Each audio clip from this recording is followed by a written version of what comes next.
আসসালামু আলাইকুম প্রিয় দর্শক, একটি সুখবর যে আফরান নিশোকে আমরা খুঁজে পেয়েছি।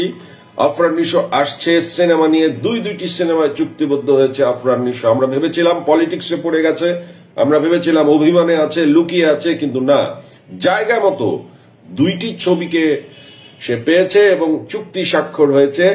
এবং দুইটি ছবির সাথেই আছে আলফা আই এবং SVF, যেগুলো তুফান বানাচ্ছে। তার মানে তুফানের মতো বড় বাজেটের ছবি যারা বানাচ্ছে তাদের পরপর দুটি ছবিতে আফরান নিশো চুক্তিবদ্ধ হয়েছে। এটি আফরান নিশোর জন্য অত্যন্ত ভালো সিদ্ধান্ত, সৌভাগ্য। এবং আফরান নিশোর আগমনটা, নেক্সট স্টেপটা শাকিব খানের পরে তাকে চলচ্চিত্রে গ্রহণ করবার জন্য যারা আমরা অনেকেই ব্যস্ত আছি বা আমরা অনেকেই আশা করছি, তারা মনে করি যে এটি সঠিক স্টেপ। কারণ চরকি এবং এই আলফা আই আর SBF তুফান বানাচ্ছে, সেই প্রোডাকশনগুলি যদি আবার শাকিব খানের পরের ছবিটা আফরান নিশোকে নিয়ে বানায়, সেই ছবিটা তুফানের মতো ধামাকাই হবে।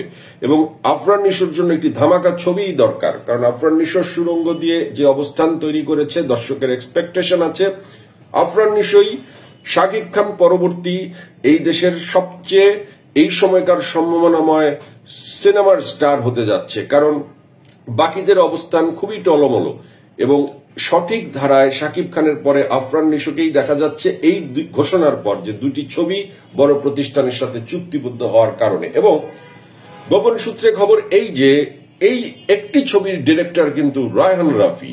কাজেই শাকিব খানের পরবর্তী রায়হান রাফি যদি আফরান নিশোকে নিয়ে একটি ছবি করে, সেই ছবিটা দারুণ জমজমাট একটা ছবি হবে।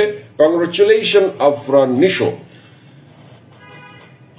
সিয়ামের জঙ্গলি আসছে কি আসছে না ঈদে, এই বিষয়টি আমরা এখনো জানি না, কিন্তু আমি যতটুকু খবর পেয়েছি যে জঙ্গলি আসছে না। জঙ্গলির না আসাটাই ঠিক হবে, কারণ তুফানের পাশে জঙ্গলি আসলে টিকবে না। তুফানের পাশে কিন্তু নীলচক্র আসছে আরিফিন শুভর। আরিফিন শুভর জন্য এটি একটি চ্যালেঞ্জ, কিন্তু চ্যালেঞ্জ হলেও আমি মনে করি যে তুফানের সাথে একটি ছবি কিংবা দুইটি ছবি যদি ঈদে আসে, এনাফ।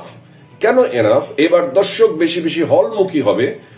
তুফান সবাই দেখার সুযোগ নাও পেতে পারে, প্রতি হলে তো আর তুফান চলবে না। সেক্ষেত্রে মানুষগুলো যেন অল্টারনেটিভ চয়েস পায়, সেজন্য দুইটি কি তিনটি ছবি ঠিক আছে। গত ঈদের মতো যদি পরিস্থিতি হয় বা হওয়ার কোনো সম্ভাবনা তৈরি হয়, তা দুঃখজনক। তবে আমার মনে হয় গত ঈদের পরে আর কারো এত সাহস হবে না যে এক ঈদে 12টা 14টা ছবি নিয়ে আসা এবং এসে ধরা খাওয়া। কাজে এই দেশেটা হতে যাচ্ছে না, নিশ্চিত থাকুন। এই ঈদে তুফানের বড় বড় ধামাকা আসবে। ঈদের খুব বেশি দিন নাই, আমরা অনেক অনেক ধামাকা পাবো তুফানের। এবং তুফান সিরিয়াসলি একটা দারুণ ছবি হবে। তুফান নিয়ে অনেক আগ্রহ। আমরা মনে করি যে এটি আমাদের ইন্ডাস্ট্রির ছবির পুরা একটা মোড় বদলে দেবে। আমরা আশা করব যে তুফানকে নিয়ে আমাদের এক্সাইটমেন্ট ঠিকঠাক থাকবে। আপনারা আমার এই ভিডিওটা দেখছেন এবার এয়ার কনফিডেন্সের সৌজন্যে। আমি আপনাদের একটু জানিয়ে রাখি যে আপনারা যারা ভ্রমণ করেন, বিভিন্ন দেশে যান, বিদেশে যান আপনাদের পরিবার নিয়ে, তারা এইবার আমার তরফ থেকে পাবেন অনেক সুবিধা। আপনারা এয়ার কনফিডেন্সের টিকিট কিনলে সেখানে আমার নাম বললে থাকবে বিশেষ ছাড়। এই প্রতিষ্ঠানটি আমার নতুন স্পন্সর শুধুই না, এই প্রতিষ্ঠানটির সাথে আমার অন্যরকম একটি চুক্তি হয়েছে।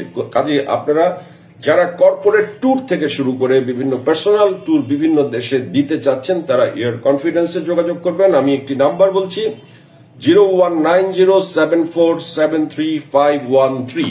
আমি রিপিট করছি, 019074735513। MD মাসুদুজ্জামান সাহেবকে ফোন করবেন এবং আমার নামটি বলবেন, থাকবে ডিসকাউন্ট, একটি স্পেশাল অফার।